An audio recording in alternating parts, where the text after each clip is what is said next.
Атамбаев резиденцияда болып тұрып, ар бір сөзіне, ар бір қадамына реакция жасап тұрады.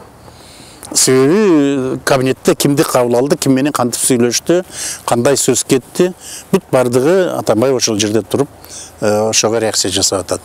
Менің ойымша,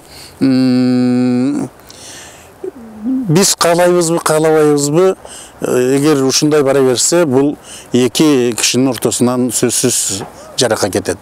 Егер де Атамбаев айкөл болсо, эч кандай иштеп атат, эмне кылып атат, көңүл бурбай өзүнүн ишин жасаш керек. Бул ошол менен тарыхта калат. Эгер де азырдагы улам кийлик киши, улам өзүн эме кылып, кайсы кадрды каяка алып барыш керек, кандай эмне кылыш керек десе, бул анда Сооронбай Шариповичтин дагы аброюна шек келтирет. Жана өзүнүн дагы. Губернатор болуп жүргөндө бул башка нерсе, көздү карап турат. Министр болгон бул башка нерсе, көздү карап турат. Ал эми өзүнчө чоң мамлекеттин жетекчиси болгондо албетте адам өзгөрөт, албетте адамдын колдоочулары болот, башкасы болот дегендей. Бирок азырга чейин мен өзүнчө жумуш жасап, өзүнчө бир кылып көрө элекмин. Бирок кыргыздар ушундай да буйруса жакшылыктан үмүт үзбөйбүз дегендей.